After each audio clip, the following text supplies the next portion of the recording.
Entonces, el tema que nos trae esta vez aquí, como pone el título, pues es el fundador del Opus Dei y la liturgia, o San José María, un enamorado de la liturgia. Y bueno, no sé cuánto tiempo, si voy a conseguir explicar todo lo que me gustaría, por eso primero voy a poner a decir un poco el esquema y luego ya pues llegamos donde llegamos, ¿no? Porque en principio pues habría como 4 partes, de las cuales la más grande o la más voluminosa es la segunda parte, ¿no? Una primera parte sobre la juventud y los primeros años de ministerio en San José María.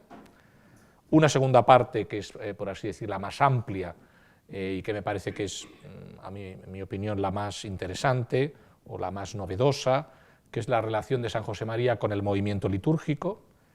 Y entonces ahí pues me limitaré a hablar de 6 aspectos que pienso que son interesantes sobre esa relación entre San José María y el movimiento litúrgico, que es presentar la liturgia como fuente de vida espiritual. Un segundo punto, su preocupación por la participación activa de los fieles y, por tanto, en este aspecto, hablar de las misas dialogadas. Un cuarto aspecto es la comunión intramisa, el estilo de los ornamentos y la construcción de oratorios. Esos serían algunos aspectos en los que me parece que San José María enlaza con ideas, con aspectos del movimiento litúrgico.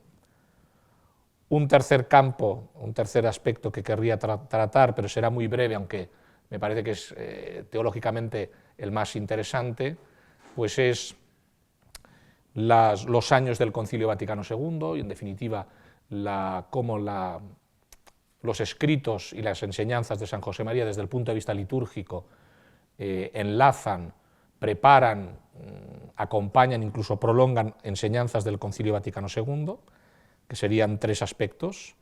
Por una parte, su presentación de la Eucaristía como prolongación de la corriente trinitaria de amor, que me parece, y por tanto todos los aspectos trinitarios a los que él se refiere al hablar de la Eucaristía. Un segundo aspecto es la misa como centro y raíz de la vida del cristiano. Y en tercer lugar, hacer de todo el día una misa. Son 3 aspectos que están presentes de uno u otro modo en las enseñanzas del Concilio Vaticano II, y pienso que San José María, en algunas de ellas, pues las ha preparado, o las ha acompañado, o las ha prolongado. Y el último punto, el cuarto punto, sería, yo lo he titulado, ¿no?, la prudencia en el posconcilio. Entonces son como 4 aspectos distintos, y para introducir, me gustan unas palabras suyas del año 65, que pienso que pueden, o que van a estar como leitmotiv, ¿no?, como hilo conductor de la conferencia, ¿no? San José María dice: no olvidéis que vida litúrgica es vida de amor, amor a Dios Padre por Jesucristo en el Espíritu Santo, con toda la Iglesia de la que tú formas parte.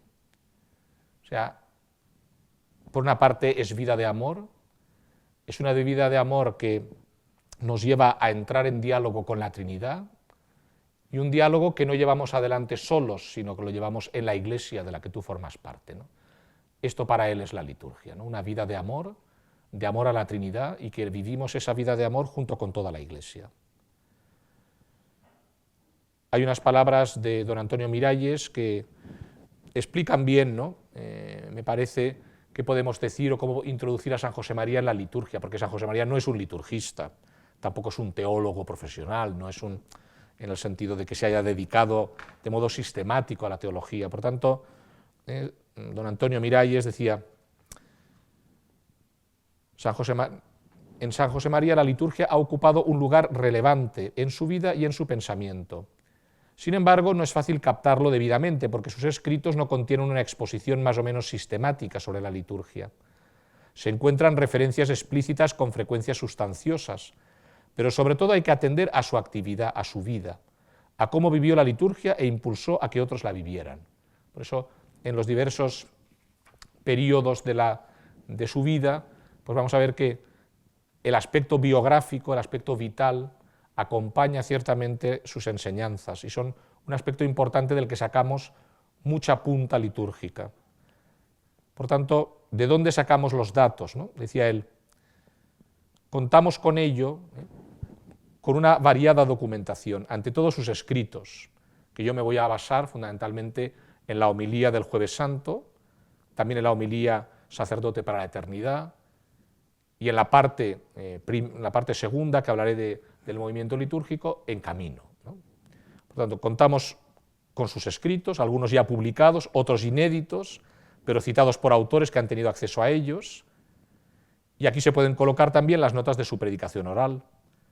Y finalmente los testimonios de quienes fueron testigos de actuaciones concretas de San José María, ¿no? Por tanto, contamos con sus escritos, tanto los publicados como los inéditos, y esos inéditos los conocemos o porque han sido publicados por otros o recordados por otros, y también contamos con el testimonio de personas que han vivido aspectos litúrgicos con él.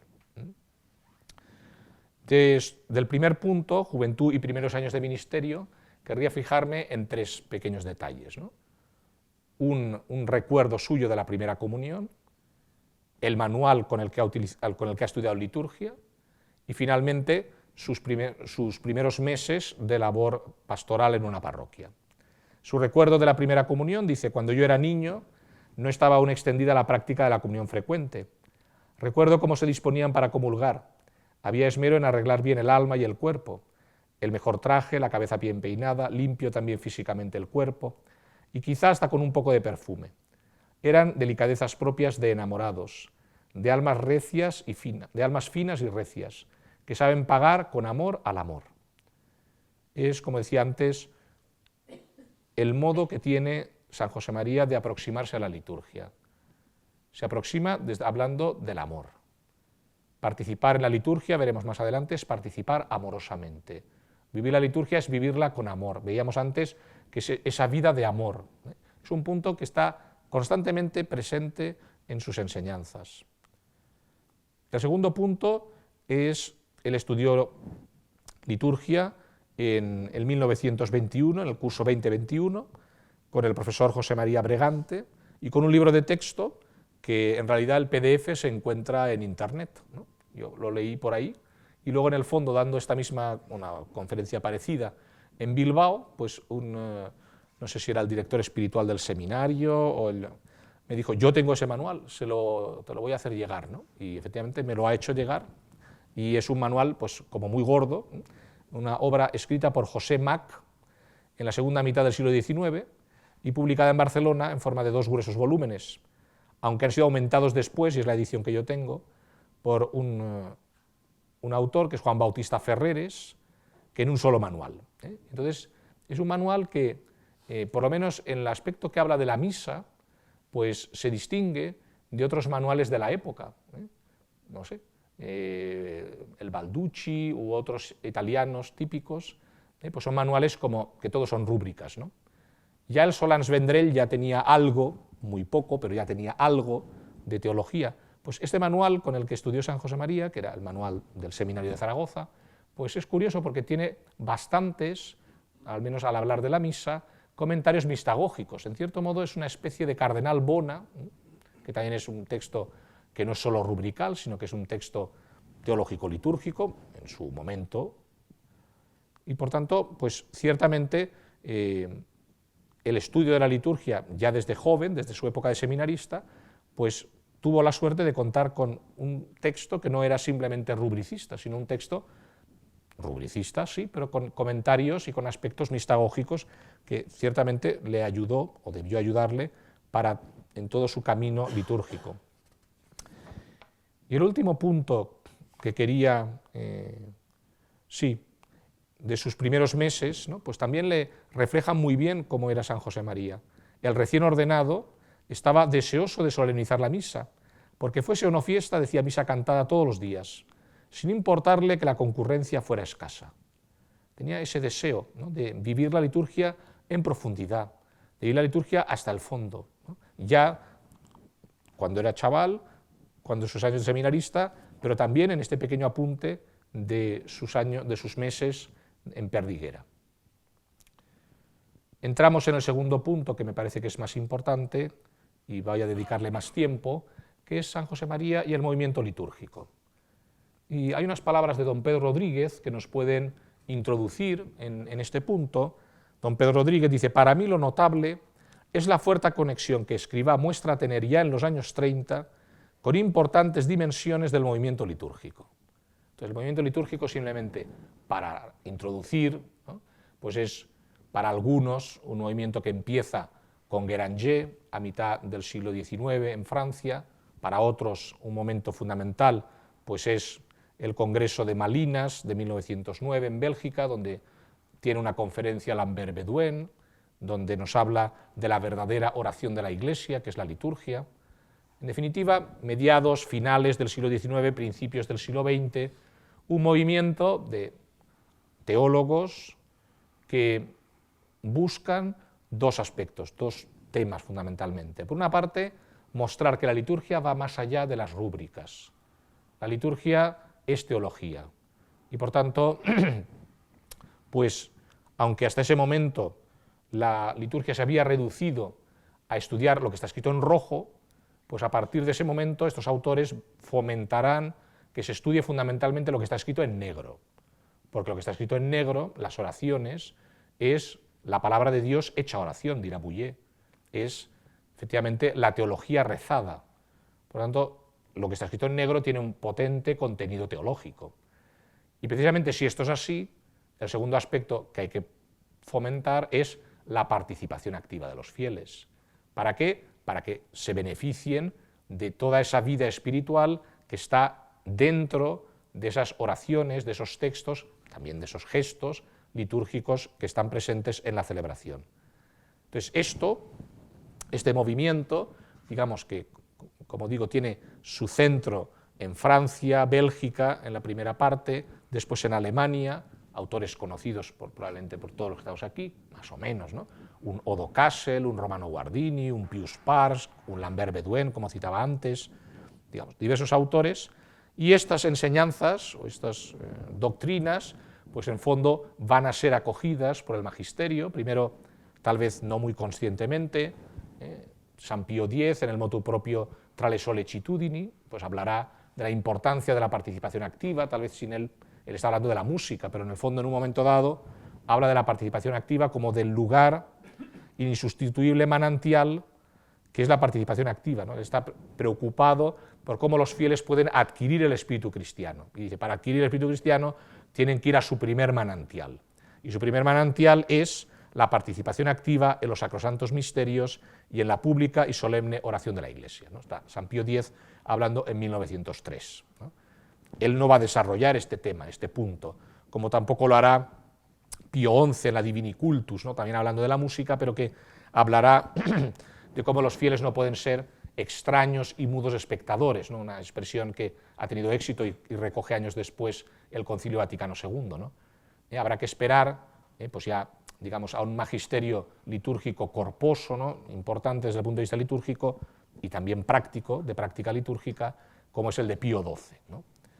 Pero, efectivamente, esto es, podríamos decir, el marco, los años en los que nos movemos, por tanto, son pues, desde el inicio del 1900 hasta el Concilio Vaticano II, ¿no? Ahí tenemos, y entre ese movimiento litúrgico que se mueve, ya digo, en Centro Europa sobre todo, pero también en España tiene sus centros, ¿no? En el monasterio de Silos, en el monasterio de Montserrat, tiene diversos personajes, de los cuales algunos serán amigos de San José María, como el beato Manuel González, o Justo Pérez de Urbel, o el padre Germán Prado, o el padre Garrido Boñano, el cual, el mismo padre Manuel Garrido, dirá, ¿no? En el 2001, el beato José María, era beato entonces, es uno de los grandes apóstoles de la liturgia, ¿no? Con lo cual, bueno, el padre Manuel Garrido pues es indiscutiblemente uno de los hombres importantes del movimiento litúrgico español, ¿no?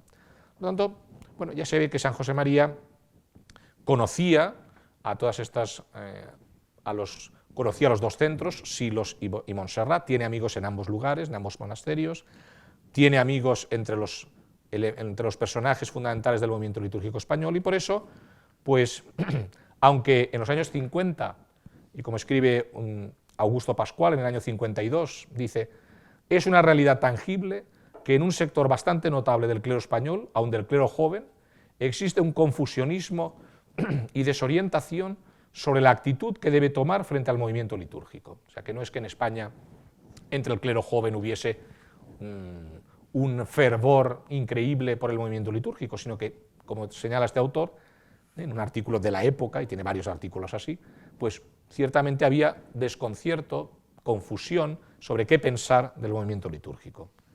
Pues en ese contexto, leíamos antes a don Pedro Rodríguez, que ha estudiado, pues que me voy a servir mucho de su edición crítica de Camino, porque ahí estudia muchas notas de los años 30 de San José María, pues él dirá: para mí lo notable es la fuerte conexión que Escrivá muestra tener ya en los años 30 con importantes dimensiones del movimiento litúrgico. Entonces, bueno, pues si este es el contexto, esta es la introducción que nos hace Pedro Rodríguez, ¿qué podemos decir?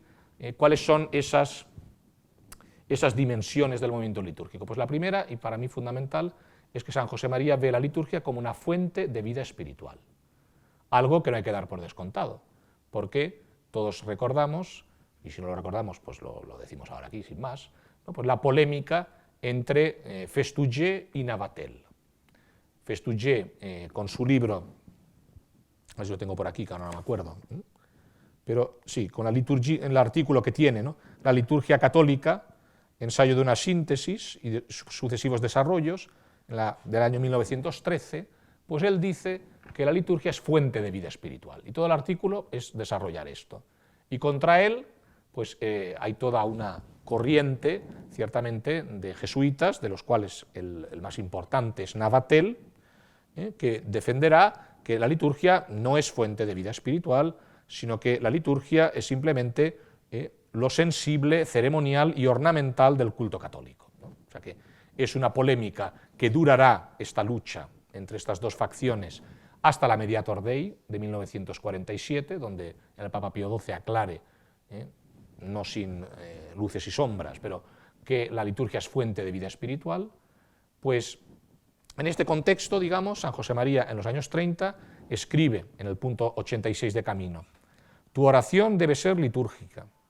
Ojalá te aficiones a recitar los salmos y las oraciones del misal en lugar de oraciones privadas o particulares. Este punto, pues claramente nos hace ver que San José María toma partido por la corriente de Festugé, la corriente que ve la liturgia como fuente de vida espiritual. José Luis Gutiérrez, profesor mucho tiempo en Pamplona y ahora en Roma, dice: el texto, este de Camino, número 86, programático, responde a la personal experiencia de San José María Escrivá, nacida de la meditación asidua de las fórmulas del misal y de la liturgia de las horas. Y el mismo autor, en el año 45, decía, el mismo San José María, decía: siempre os he enseñado a encontrar la fuente de vuestra piedad en la Escritura Santa y en la oración oficial de la Iglesia, en la Sagrada Liturgia.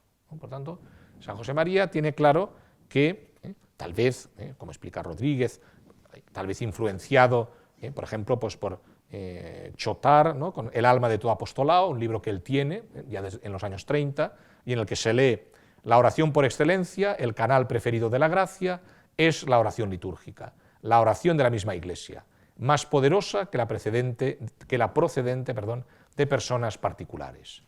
Pero claramente San José María ve la liturgia como una fuente de vida espiritual, y lo aplica él a su propia vida. ¿Por qué? Pues porque sus escritos están llenos de citas de la Escritura y de la liturgia. Sería muy interesante, ¿no? Apunto aquí en el artículo que voy a publicar en Escrita Teológica, que igual que hay pues 5 o 6 artículos muy buenos sobre el uso que tiene San José María de la Escritura en sus enseñanzas, en sus escritos, pues no hay nada sobre la liturgia, ¿no? Cuándo y cómo utilizar la liturgia en sus escritos, en sus enseñanzas. Pues claramente es un trabajo para hacer, ¿no? Porque el autor pues nos dirá, ¿no? Escribe San José María en los años 30, pocas devociones y constantes, mejor frecuencia de sacramentos, ¿no? La vida espiritual basada en la vida litúrgica, en la vida sacramental. Un segundo punto, también en el que enlaza muy directamente con el movimiento litúrgico, es la participación activa, ¿no? La participación activa es el punto, por así decir, que está a la base de toda la reforma litúrgica, es el punto, el aspecto que más fomentan y más digamos, buscarán desarrollar el movimiento litúrgico, y San José María tiene esta preocupación, ¿no?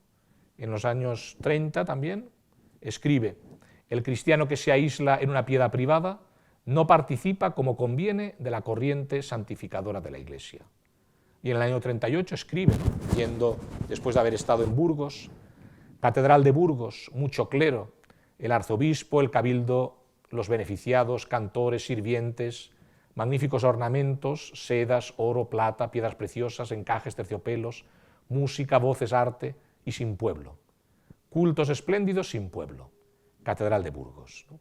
Pues no es que él, como recuerda, ¿no?, José Luis Gutiérrez, no es que él estuviese en contra o pensase que la misa sin pueblo no tuviese valor. En otros momentos hablará de este punto, sino que lo que está hablando es la pena que le produce toda esa celebración en la que no está presente el pueblo, ¿no? Esto le llevará a decir, ¿no?, de un modo, también en los años 30, finales de los años 30, unas palabras suyas que años después recoge con muchos matices Mediator Dei y después ampliamente Sacrosanctum Concilium. El sacrificio, dice San José María, es ofrecido a Dios juntamente por el sacerdote y los fieles. Los fieles son oferentes y ofrendas al mismo tiempo. Ofrecen a Dios el sacrificio de Cristo y se ofrecen con Cristo, de modo que es el sacrificio de Cristo y de todos. Pues esta idea del sacerdocio común, que está, digamos, ahora podemos tener como muy clara, porque el Concilio Vaticano II lo ha recordado porque nadie había hablado hasta ese momento, Mediator Dei no habla del sacerdocio común, no se había hablado con esa claridad de ese sacerdocio común, pues aquí San José María en los años 30 nos está hablando de esto. Precisamente la participación es eso, ser oferente y ofrenda junto con Cristo.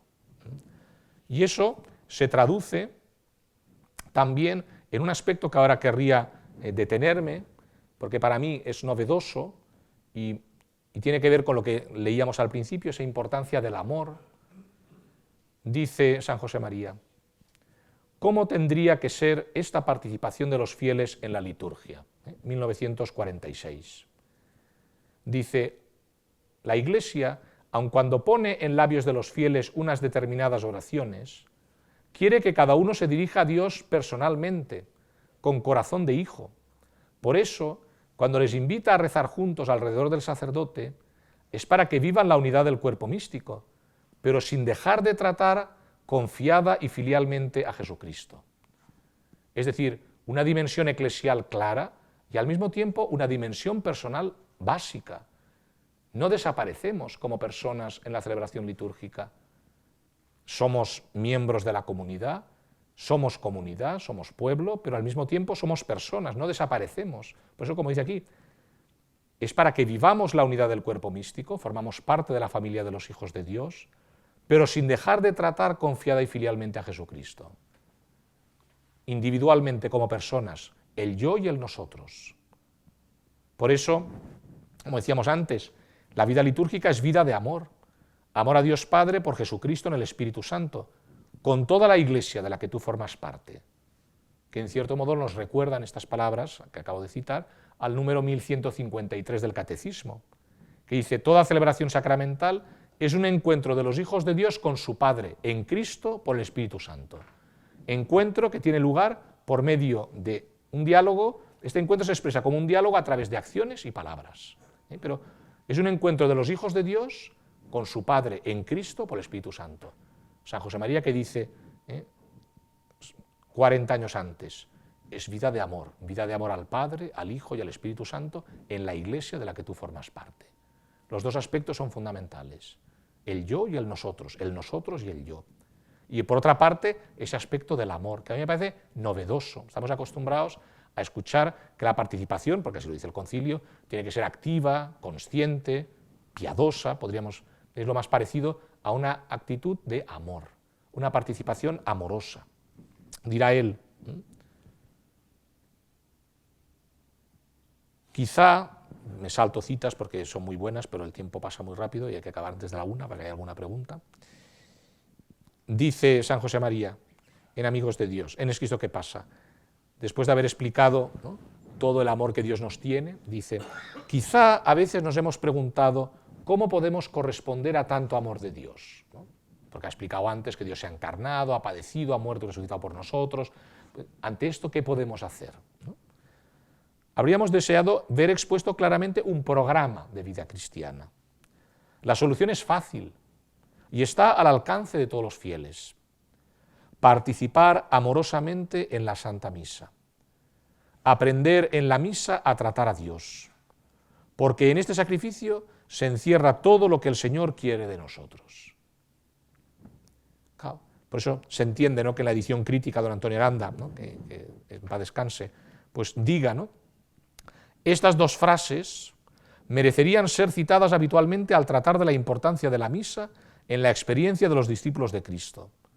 El programa de vida cristiana al que alude está pidiendo ser convertido en un programa pastoral de catequesis y formación espiritual de los fieles, ¿no?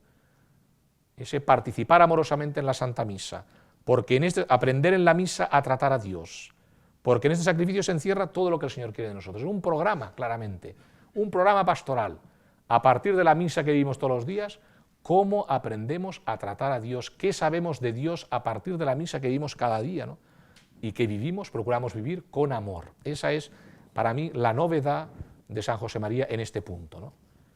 Junto a esto, esta participación activa de la que él habla, pues me parece que es claramente una consecuencia las misas dialogadas, ¿no? Las misas dialogadas empiezan a finales de los años 30 y todos conocen, o son muy conocidas, las misas dialogadas de Guardini, ¿no? Guardini, que con ese grupo de estudiantes, chicos y chicas, en el castillo de Rochenfels, pues ahí tiene sus catequesis, su formación, pero tienen esa misa dialogada, ¿no? No he traído aquí los testimonios, pero testimonios que hablaban de esta, que era algo desconocido en ese momento. Por tanto, a finales de los años 30 encontramos ese inicio que empiezan en Alemania, sobre todo en círculos universitarios, después en asociaciones de juventud católica, y solo más tarde pasa al culto parroquial. En Alemania, ya en el año 36, pues en las normas episcopales para la cura de almas de la juventud, editadas por la Conferencia de los Obispos Alemanes de Fulda, pues habla de estas misas dialogadas como algo que hay que ir introduciendo.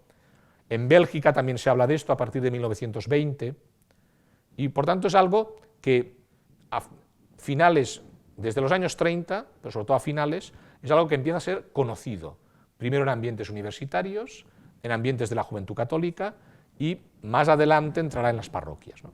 Pues nosotros tenemos que San José María, en el año 40, tenemos un testimonio, por ejemplo, de cómo se celebraba la misa en Gener, en 1940, en la residencia de estudiantes. Decía, se ajustaba a San José María cuidadosamente a las normas litúrgicas de la Iglesia. Dentro de estas procuraba que los asistentes participaran lo más activamente posible en el santo sacrificio. Diariamente se celebraba dialogada, es decir, no respondía solo el ayudante, como era usual entonces en las iglesias, sino que todos contestábamos de modo pausado y al unísono. Año 40. En el año 40 o 41, don Abundio García, un sacerdote amigo de San José María, escribe que le impresionaba su pausa al celebrar y que todos los asistentes participasen dialogando en la misa. Y él apunta, esto es digno de ser resaltado ahora, pues me parece que ha sido un precursor de las orientaciones que el Concilio Vaticano II ha formulado sobre la participación de los fieles en el culto católico. Claro, está hablando de don Abundio, año 40-41, es una novedad. Pío XII, en la Mediator Dei, dirá que es muy loable aquellos que ponen en manos de los fieles los misales para que la gente pueda contestar y tal, pero estamos en el año 47. Él ya, en el año 40, y curiosamente, dentro de los modos de participar en la misa, había diversos modos de hacer esa misa dialogada. En la instrucción del año 58, la Congregación de Ritos distribuye en 4 grupos, y dentro de estos 4 grupos subdivide cuáles son las posibilidades de diálogo que hay. Pues en la residencia de estudiantes se utilizaba el tercer grado, es decir, el más elevado, perdón, que he dicho 4 son 3 grados, se empleaba el tercer grado, y dentro de este, el apartado D, que estaba reservado a personas selectas, bien instruidas intelectualmente, para que puedan aprovechar digna y convenientemente, ¿no? En el que se recitaba la antífona de entrada, la antífona de ofertorio, la antífona de comunión, lo que habitualmente se hace en los centros del Opus Dei, Pues muchas veces, pues eso, en los años 40, era el modo de participar en las residencias del Opus Dei, que en concreto era una, que era Gener. Y eso es el modo más elevado de participación, ¿no? Por tanto, en este punto, también San José María, estamos en el año 40, es un hombre que enlaza con el movimiento litúrgico. Y no solo se preocupaba por la misa dialogada, sino por el canto, ¿no? Ya traigo aquí también unas pequeñas notas, ¿no?, del año 41 y 42, en el que habla de José María Castiaro, decía: preparábamos la celebración diaria de la Santa Misa con rigor litúrgico y cantos que ayudaban a vivir hondamente el Santo Sacrificio. Un piadoso sacerdote, don Enrique Masó, muy amigo de San José María y muy perito en música sacra, fue nuestro profesor de canto, ¿no? Pues bueno, esto está contando él sus recuerdos del año 41-42. Y tenemos también una carta más antigua de Emiliano Amán, del año 36, en el que habla de la formación litúrgica y canto gregoriano que se impartía en la residencia, y se lo cuenta a sus padres, ¿no?, y cómo eran 30 los que participaban en el curso y tal. ¿Por qué? Porque cantaban gregoriano en todas las misas, ¿no? Claro, con lo cual, estamos en el año 36, un grupo de estudiantes, ¿no? Con lo cual, ciertamente, este punto de las misas dialogadas es un punto claro en el que San José María enlaza con el movimiento litúrgico. Lo mismo sucede con la comunión intramisa. Ciertamente, con el decreto sobre la comunión frecuente y aún diaria del 1905 de San Pío X, pues se habían ido dando pasos, al menos teóricos, pero ciertamente había todavía mucha inercia y la comunión habitualmente se daba fuera de la misa. Fuera de la misa, ¿por qué? Para evitar singularizarse, ¿no? ¿Por qué? Porque la comunión era algo que se podía recibir con permiso del confesor y, por tanto, solo aquellas personas, entre comillas, muy santas, podían comulgar los domingos, todos los días ya era algo, con lo cual una persona que comulgaba entre semana, una persona que se singularizaba delante de los demás. Por ello, era mejor que comulgase antes o después de la misa. Sin embargo, San José María es un defensor, dirá José Luis Gutiérrez, es un defensor de la comunión eucarística frecuente y diaria, praxis que, pese a los esfuerzos y orientaciones de San Pío X, todavía estaba poco extendida en los años 30. Tenemos una ficha suya del año 33 en el que escribe: primeros cristianos, quejas de San Pablo, enfriamiento, Pío X, participación en el sacrificio, comunión después del sacerdote, intramisam, ¿no? Típico esquemita, ficha, para dar una charla, probablemente de un círculo, de un medio de formación, sobre la comunión, ¿no? Y es curioso esto, primeros cristianos, y es interesante porque el decreto de San Pío X habla de los primeros cristianos, ¿no? Por eso San José María dice: primeros cristianos, quejas de San Pablo, enfriamiento, Pío X, participación del sacrificio, comunión después que el sacerdote, intramisam, ¿no? O sea que tiene muy claro lo que ha dicho San Pío X, aunque no fuese común en su momento, ¿no? Y no solo es partidario y defiende la comunión frecuente, sino la comunión intramisam y con formas consagradas en la misa, ¿no? Algo que no era para nada común entonces, y en ocasiones tampoco lo es ahora, lo de comulgar con formas consagradas en la misa. Pues él, en el año 30, escribe: la comunión dentro de la misa es la regla, no la excepción. Intramisam, con hostias ofrecidas y consagradas en la misa. Lo que Dios ha unido no lo separe el hombre. Sacrificio unido al sacramento. ¿Por qué separarlo sin causa razonable? Y en el 31 escribe, cuando no hay prácticamente nadie del Opus Dei: los socios y las asociadas ordinariamente recibirán la Sagrada Comunión dentro de la misa, porque ese es el sentir de la liturgia. Pues claro, vemos que también en este aspecto de la comunión frecuente, a ser posible diaria, dentro de la misa, con formas consagradas en la propia misa, San José María enlaza con el movimiento litúrgico, porque el movimiento litúrgico, como explica Jungmann, 10 años después del decreto sobre la comunión frecuente, inicia todo un movimiento, todo un apoyar ese decreto para explicar que la participación llega a su plenitud en la comunión frecuente, ¿no? Un quinto aspecto también muy significativo de este estilo de San José María y cómo enlaza con el movimiento litúrgico es el estilo precisamente de los ornamentos, ¿no? Sabemos muy bien que los ornamentos litúrgicos pues tienen su origen con la llegada de los bárbaros. ¿Por qué? Porque los ornamentos litúrgicos al inicio, los primeros cristianos celebran la Eucaristía vestidos con vestiduras como vestiduras de calle, podríamos decir. Tal vez se cambiaban por otras más ricas o de colores, sobre todo blancos, pero que eran de la misma forma y del mismo estilo que los romanos vestían. Por tanto, los ornamentos al inicio, como tales, no son distintos del modo de vestir a la romana. Cuando desaparecen, o más bien aparecen los ornamentos como tales distintos del modo de vestir, cuando la gente deja de vestir como visten los romanos. Es decir, cuando entran los pantalones, ¿no? Los romanos vestían con túnica, los bárbaros visten con pantalones. Cuando los romanos pierden el imperio, cae el imperio romano, en el aspecto social o sociológico de la moda, entra la moda bárbara con los pantalones. Mientras que los papas de la época piensan que para mostrar que uno se reviste de Jesucristo en la celebración, es mejor mantener el alba y mantener los ornamentos que habían utilizado hasta ese momento. Y así, pues efectivamente, se produce pues ese divario, ¿no? Esa separación entre el modo de vestir habitual, normal de las personas, y el modo de vestir en la celebración eucarística. La casulla sabemos muy bien que al inicio es una especie de poncho, ¿no? Con un agujero para el que se mete la cabeza y tiene una especie de mesa camilla, ¿no? O sea, una especie de poncho sin ningún tipo de decoración, con colores que van cambiando, tampoco hay un canon de colores al inicio. Esto poco a poco va evolucionando y conforme se van decorando las casullas con bordados y también para facilitar la movilidad del sacerdote se van recortando, ¿no? Y primero aparecen las casullas góticas, que llega la casulla hasta la mano, y por delante y por detrás prácticamente hasta los pies, pero después, esto será el siglo XIII, XIV, XV, XVI y a partir del Concilio de Trento, aparece la casulla romana, que llega, se recorta hasta el codo, y después, siglo XVII, XVIII, XIX, pues aparecerán esas casullas, sobre todo en España, pues más bien raquíticas, ¿no? Que tienen forma de escapulario, pero que han perdido toda la simbolización o significación que tenían, o que se le había dado el carácter espiritual, porque no lo tenían al inicio, pero después se le fueron dando diversos significados espirituales a el alba, el cíngulo, la casulla, el tal, pero la casulla, digamos, raquítica en forma escapulario, la casulla de guitarra, no reflejaba ninguno de esos significados, ¿no?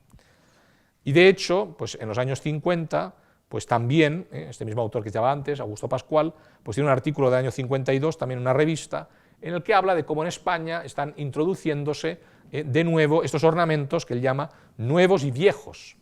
Nuevos porque surgen rejuvenecidos, con nuevas aportaciones artísticas, y viejos porque tienen aspiraciones de tradición, de vuelta a los siglos de más fuerte inspiración litúrgica. Y San José María usaba estas casullas para las que su uso requería de un permiso, precisamente porque el Concilio de Trento y la reforma posterior había introducido como elemento fundamental la unificación, la uniformidad, que todos celebrasen del mismo modo y en todos los lugares las misas fuesen exactamente igual.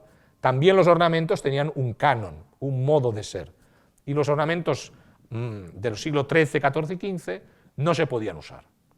No se podían usar salvo, como dirá un decreto del 1925, que a su vez remitía una carta circular de 1863, con el permiso del ordinario del lugar o de la Santa Sede. Entonces, San José María es muy interesante que en el año 40, nos cuenta los residentes, tenemos sus testimonios, uno de ellos dice: yo no había visto antes que el celebrante usara casullas góticas. En realidad San José María no usaba góticas, usaba romanas, pero no usaba de guitarra, es decir, las que llegan hasta el codo, sino las corrientes en aquellos tiempos, las llamadas de guitarra, era lo que este chaval había visto como lo común, por la forma de la parte delantera. En Gener, con permiso del obispo de Madrid, se empleaban casullas de ese otro estilo, amplias, que daban especial dignidad al acto sagrado. Probablemente el estudiante no tenía ni idea de que hacía falta un permiso y tal, pero probablemente San José María les debió insistir, porque le debieron decir: ¿usted por qué usa esto? ¿Por qué? No, tengo el permiso del obispo, ¿no? Porque era lo necesario, según el decreto de 1925.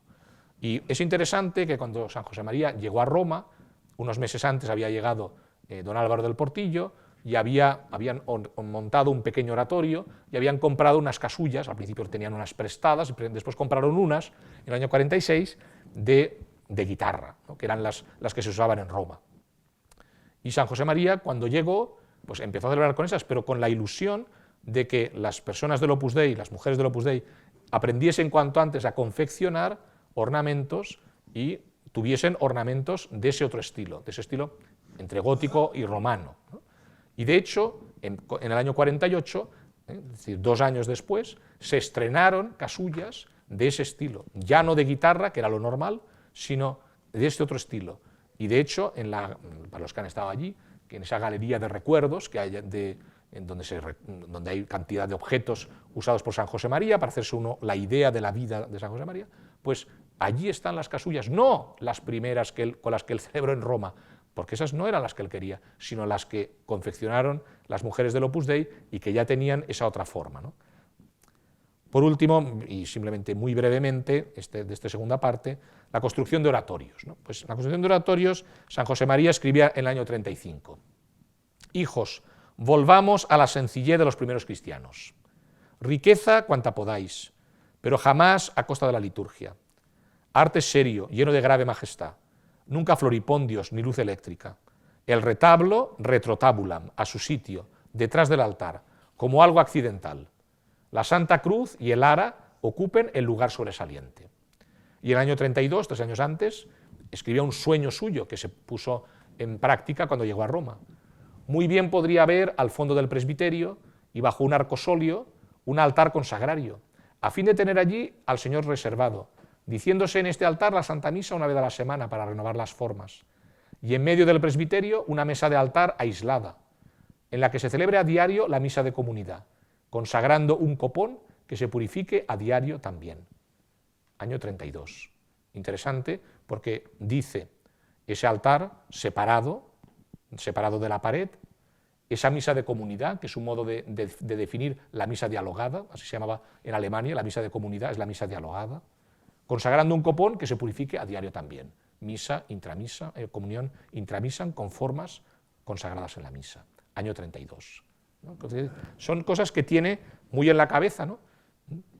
Bueno, pienso que con estas pinceladas se ve que la relación entre el fundador del Opus Dei y el movimiento litúrgico hay una relación, ¿eh? Es interesante que el libro, ¿no?, entre los libros que tiene en Gener, en el año 40, ahí está la primera edición en español del Espíritu de la Liturgia de Guardini, ¿no?, con anotaciones hechas por él, ¿no? O sea, es decir, con lo cual hay un conocimiento y una praxis que enlaza con el movimiento litúrgico. No me da tiempo y las salto, las enseñanzas litúrgicas del concilio, ¿no?, digamos que las he citado antes, ¿no?, me parece que están las tres directamente relacionadas. Por una parte, hablar de la misa como corriente trinitaria de amor, y precisamente porque en la misa se hace presente la Trinidad y entramos en diálogo con ella, la misa es centro y raíz, es una expresión que encontramos por primera vez en San José María en el año 40, como centro, la Eucaristía es centro de la vida cristiana, y en el año 47, centro y raíz, teniendo en cuenta que, en el fondo, es una expresión que no existe hasta ese momento, aunque hay otros autores que utilizan parecidas, y el mismo magisterio utiliza parecidas, pero cuanto menos San José María se encuentra en la línea, digamos, de las personas avanzadas, entre comillas, teológicamente, ¿no? Centro y raíz. Obra trinitaria, por eso es centro y raíz, y por eso la misa dura 24 horas. Hay que hacer de todo el día una misa, ¿no? Son como 3 ideas suyas, pienso que muy interesantes y que pues no nos da tiempo a desarrollar. Y yo en el artículo que voy a publicar tampoco lo he hecho, porque ya tenía 50 páginas, ¿no? Será un segundo artículo. Y por tanto me encamino hacia el final porque me parece interesante decir algo al menos sobre el posconcilio. ¿Por qué? Porque si uno pone San José María y la liturgia en la web, ¿no?, en internet, digamos, a ver qué hay, ¿no?, pues siempre, ¿no?, es frecuente encontrar que San José María celebraba la misa antigua después del Concilio Vaticano II y que los fieles del Opus Dei no han sido fieles a esa enseñanza de San José María y tal y cual, ¿no? Entonces, bueno, yo querría decir primero, ¿qué podemos decir de la actuación de San José María durante los años del posconcilio? Pues me parece que resume bien unas palabras del cardenal Mayer, durante años prefecto de la Congregación del Culto Divino, que en el año 92, en una misa de acción de gracias por la beatificación, decía: con su profunda piedad y fiel obediencia a las prescripciones de la Iglesia en esta materia litúrgica, José María Escrivá ha aportado una significativa contribución a la correcta aplicación de la renovación litúrgica querida por el Concilio Vaticano II. Es interesante que el cardenal Mayer, benedictino, profesor de liturgia, prefecto del culto divino, nos diga esto, porque es interesante. Es interesante porque, por una parte, San José María, ya lo leemos en Camino, pues tiene esa preocupación por cumplir fielmente las prescripciones de la liturgia, ¿no? Decía, ten veneración, dice en Camino, ten veneración y respeto por la Santa Liturgia de la Iglesia y por sus ceremonias particulares, cúmplelas fielmente. ¿No ves que los pobrecitos hombres necesitamos que hasta lo más grande y noble entre por los sentidos? Y al mismo tiempo, decían a final de los años 60, yo que no soy tan joven, volveré a aprender a celebrar la misa. Amaremos esta liturgia nueva como hemos amado la vieja. Este es el espíritu bueno. Esta es la manifestación de nuestro amor al romano pontífice y a la Iglesia de Dios. Por tanto, digamos, esa obediencia a las prescripciones litúrgicas está presente siempre en la vida de San José María. Álvaro del Portillo decía, aplicó con obediencia y fortaleza todas las disposiciones sobre esta materia. Gracias a la solicitud de su fundador, el Opus Dei ha sido también, en lo que se refiere a la praxis litúrgica, ejemplo de fidelidad. Y al mismo tiempo, junto con esto, y es lo que explica, y me parece a mí que es importante, junto con esa obediencia fiel a las rúbricas, la profunda piedad. Porque es lo que explica que le costase muchísimo a San José María vivir la nueva misa. La nueva misa que para nosotros ya no es nueva, porque es del año 1970, pero para él era la nueva, se había ordenado en 1925. Porque si leemos lo que decía Benedicto XVI en el Motu Proprio Sumorum Pontificum, él explica cómo hay personas que les costó mucho vivir la nueva misa. Y dice él, esto sucedió sobre todo en los países en los que el movimiento litúrgico había dado a muchas personas una notable formación litúrgica y una profunda e íntima familiaridad con la forma anterior de la celebración litúrgica. Y este es San José María. Es una persona con notable formación litúrgica, profunda e íntima familiaridad con la forma anterior. Por tanto, le iba a costar muchísimo, como en otros momentos dirá, en este caso Ratzinger, en el año 98, decía, donde el movimiento litúrgico había suscitado un cierto amor por la liturgia y había anticipado las ideas esenciales del concilio, como por ejemplo la participación de todos en la oración, en la acción litúrgica, y ese es San José María, fue precisamente allí donde el dolor fue mayor, ante una reforma emprendida demasiado precipitadamente y a menudo limitada a lo externo. Allí donde, por el contrario, el movimiento litúrgico nunca existió, por ejemplo España, aunque ahí existen algunos movimientos, pero muy poco, en comparación a Francia o Suiza o Bélgica, donde no existió, la reforma no planteó inicialmente problemas. Se pasó de una misa a la otra sin grandes problemas. Estos solo surgieron esporádicamente, allí donde el ministerio sagrado pasó a una creatividad desenfrenada. Por tanto, San José María obedecía las normas desde joven hasta mayor, y por tanto, una vez entró en vigor el nuevo misal, en 1970, y visto que el Papa Pablo VI no había dejado una libertad, en el sentido de libre arbitrio, que cada uno decidiera lo que quisiese, sino que, como le escribía en 1971, decía, es en el nombre de la tradición que nosotros pedimos a todos nuestros hijos, a todas las comunidades católicas, de celebrar con dignidad y fervor la liturgia renovada. La adopción del nuevo Ordo Missae no se ha dejado al arbitrio de los sacerdotes o de los fieles, y la instrucción del 14 de junio del 71 ha previsto la celebración de la misa en la antigua forma con autorización del ordinario solo para sacerdotes ancianos o enfermos, que ofrecen el divino sacrificio sine populo. Por tanto, San José María, como explican, ya no me da tiempo, porque queda un minuto, como explican Álvaro del Portillo y Javier Echevarría, que son los que le ayudaban a misa, empezó a celebrar con la nueva misa, con el misal de 1970. Dice Álvaro del Portillo, fue el primero en obedecer a las nuevas disposiciones litúrgicas y se esforzó en aprender el nuevo rito de la misa. Cuando se introdujeron los cambios litúrgicos, nos rogó que no dejáramos de hacerle todas las observaciones que nos parecieran oportunas, para ayudarle a aprender bien el nuevo rito. A pesar de su buena voluntad, nos dábamos cuenta de que le suponía un notable esfuerzo, porque debía cambiar hábitos de devoción litúrgica adquiridos durante muchos años, de lucha perseverante llena de amor de Dios. Fue una temporada, dice Javier Echevarría, de largo esfuerzo. Si volvíamos a plantearle la posibilidad de pedir el privilegio, porque eso es lo que decían don Álvaro y don Javier Echevarría, que pidiese el permiso, que es del que habla esa instrucción del 71, como se había concedido a muchos sacerdotes ancianos y más jóvenes que él. Y él siempre se oponía. Por espíritu de obediencia a las normas eclesiásticas, prohibió que se diera un solo paso en este sentido. Sin embargo, sabemos bien, porque lo cuenta Álvaro del Portillo, que era amigo de Annibale Bugnini, que en una ocasión estuvo contándole cómo a José María Escrivá le costaba mucho pues, la nueva misa, porque llevaba tantos años, pues, en concreto pues, desde el 25 hasta el 70, pues eso, 45, ¿no?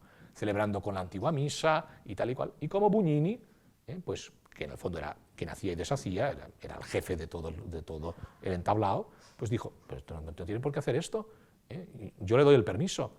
Y don Álvaro del Portillo, que sabía que José María Escrivá no lo quería ese permiso, no quería pedirlo, le insistió Bugnini, yo te lo doy, tú no me lo has pedido, yo te lo doy, ¿no?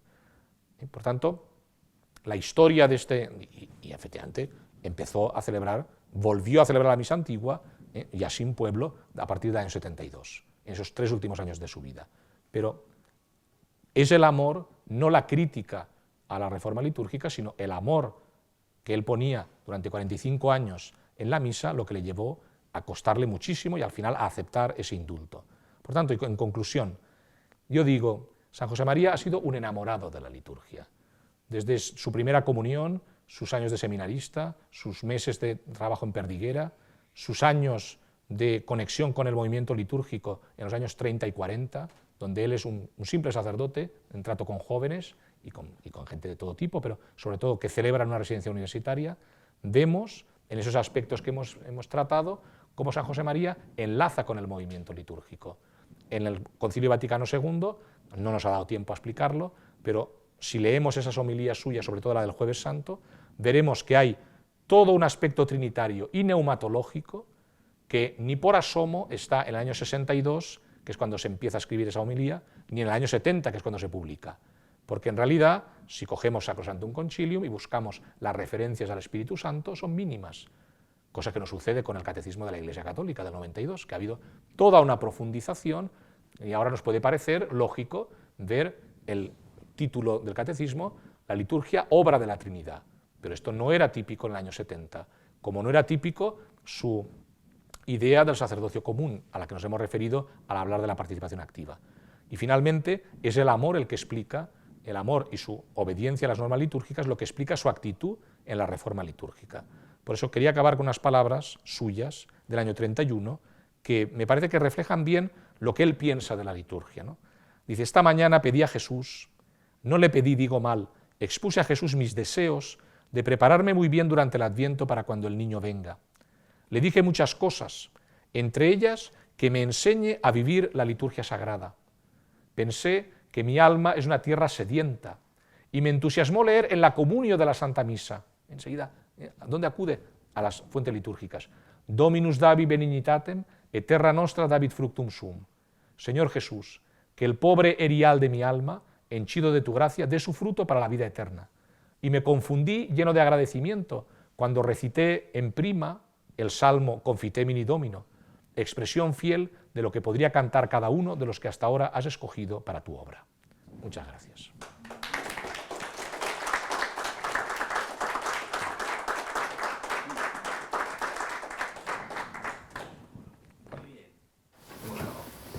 ¿Alguna pregunta?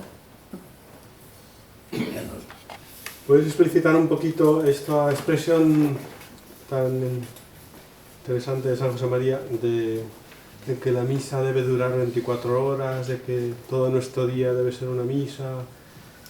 Por favor. Bueno, pues en el fondo pienso que las 3 expresiones van muy juntas, ¿no? Precisamente porque la misa es una corriente trinitaria en la que se hace presente la Trinidad, y la Trinidad es el centro de la vida cristiana. Entrar en diálogo con la Trinidad es el centro. La misa tiene que ser, por tanto, el centro y la raíz de la vida, ¿no? El centro de nuestra jornada, no tanto, digamos, cronológicamente, sino que todo gira en torno a la misa y al mismo tiempo es la raíz de donde saca todo. Y precisamente si es centro y raíz, eso significa, dirá, que ha de ocupar las 24 horas. ¿Y cómo es posible que ocupe las 24 horas? porque esa misa se prolonga en la preparación para la misa siguiente, o sea, acción de gracias y preparación, ¿no?, decía él. Pero sobre todo, porque a ver cómo lo puedo conseguir decir brevemente, en el fondo va muy unido, esta misa que dura 24 horas, va muy unida a la expresión que cada fiel cristiano por el bautismo es sacerdote de su propia existencia. La propia existencia, nuestra propia vida, es posible unirla al sacrificio de Cristo, a la pasión, muerte y resurrección de Cristo, que se hace en la misa. Por tanto, en la misa confluye, porque es centro y raíz, toda la jornada, y se prolonga esa misa en toda la jornada, porque procuramos vivir según esa misa, según ese diálogo que hemos tenido con el Padre, con el Hijo y con el Espíritu Santo. Entonces, lo que hemos vivido en la misa, hemos de procurar vivirlo a lo largo de la jornada, prolongando esa misa o preparando la misa del día siguiente de un modo que ocupa todo el día. Claro, esto no es San José María el único que lo dice, sino que hay otros autores que hablan de esto en el siglo XX, contemporáneos a él. Pues no tengo ahora mismo, no me acuerdo del nombre, pero lo que diferencia a San José María de esos otros autores es, por una parte, que él lo mete en ese contexto más amplio de la santificación de la vida ordinaria. Es decir, la misa, es decir, hacer de todo el día una misa significa santificar la vida ordinaria, va unido, porque santificar la vida ordinaria es prolongar, unir a la misa nuestra jornada y prolongar la misa en nuestra jornada. Entonces, él no solo explica que hay que hacer de todo el día una misa, sino que lo une a la vida ordinaria, al trabajo, a la santificación de la vida ordinaria. Y luego, además, no solo lo hace desde un punto de vista teórico, sino que ha enseñado a miles de fieles, a miles de personas, hombres y mujeres, cómo hacerlo. Un modo, probablemente habrá muchos modos de hacerlo, pero él ha enseñado también a hacerlo, ¿no? No solo explicar desde el punto de vista teórico qué es lo que es esto, hacer de todo el día una misa, sino cómo vivirlo, ¿no? Entonces, eso también es un aspecto novedoso de San José María, ¿no? Hay un autor portugués que se llama Bernardo de Vasconcelos, sí, que escribe un libro en los años 20 que se titula La misa y la vida interior. Me acuerdo que ese libro lo leí hace un montón de años, casi 40, y me llamó la atención porque coincidía bastante. Lógicamente, habla directamente de la vida interior, no conecta con la santificación del trabajo ordinario, de las realidades ordinarias, etc. Pero va en la misma línea, ¿no? Bueno, es que son todas unas corrientes de espiritualidad muy fuertes que están en todo ese periodo, ¿no? Segunda mitad del siglo XIX y también el principio del siglo XX, ¿no? O sea que sí, sí. Y teniendo en cuenta la poca penetración del movimiento litúrgico en España, ¿cuáles son las fuentes? ¿Las fuentes del movimiento litúrgico? No, las fuentes de San José María. O sea. Bueno, pues precisamente, como decía antes, ¿no? Por una parte, la amistad con personas que forman parte, las pocas personas que forman el movimiento litúrgico español, no todas, pero algunas, desde luego las más importantes, son conocidas por San José María, son amigos suyos. Hay intercambio epistolar entre ellos, por ejemplo, con el padre Germán Prado, todo el tema de los ornamentos, hay un intercambio epistolar entre ellos sobre este tema. Aspectos arquitectónicos, muchos los tiene, ahora mismo no me acuerdo del nombre, con un monje de Montserrat, donde le explican también diversos aspectos arquitectónicos. O sea que, por una parte están sus amigos, sus conocidos, y otros aspectos también de su propia lectura, ¿no? Como decía antes, el que conozca a Guardini en los años 40, en finales de los años 30, pues en España es algo muy novedoso, porque tiene su primera edición de ese libro, o sea que, y lo tiene subrayado, lo tiene trabajado. Entonces, bueno, pues ciertamente las fuentes, y luego, bueno, yo diría que es un aspecto, yo no soy profesor de teología espiritual, ¿no? Pero los de teología espiritual nos dirían, ¿no?, que efectivamente la santidad, ¿no?, la vida espiritual de una persona, pues también le hace descubrir muchos aspectos. Por ejemplo, ¿no?, yo pienso que la dimensión trinitaria que San José María da en sus enseñanzas sobre la misa, la relación entre la misa y la Trinidad, don Antonio Aranda dice que es posible que lo ha sacado del cardenal Bona, o de otra obra que yo ni la he anotado, porque ni la tiene, ni es una obra de un francés que yo pienso que desde luego no conocía nada. Pero aunque yo pienso que lo ha sacado aspectos del cardenal Bona, es fundamentalmente de donde lo saca, es de las oraciones que había dirigidas a la Trinidad en el misal de 1962.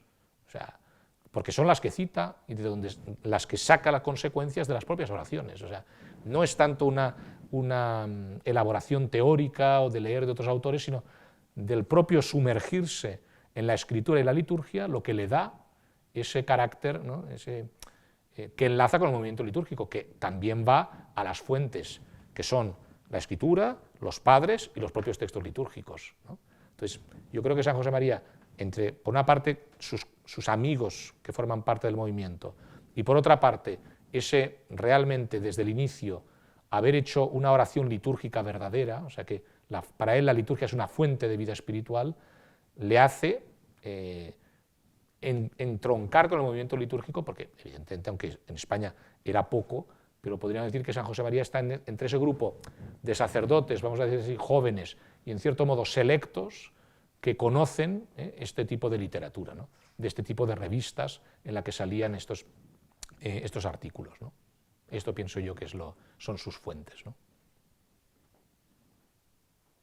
De Samos no hay ninguna relación, ¿verdad? ¿De? Salmos. Samos. De Samos, no, porque, digamos, en una tesis que he leído para preparar esto, que hablaba de Oñatibia, que es uno de los... pues tenía toda una dos capítulos sobre el movimiento litúrgico español, ¿no? Entonces, el movimiento litúrgico español, los centros claramente son Montserrat y Silos y la diócesis de Vitoria. Esos son... Sí, no, puede ser, pero no han salido de allí autores significativos, ¿no? Que hayan influido en lo que es el movimiento litúrgico español.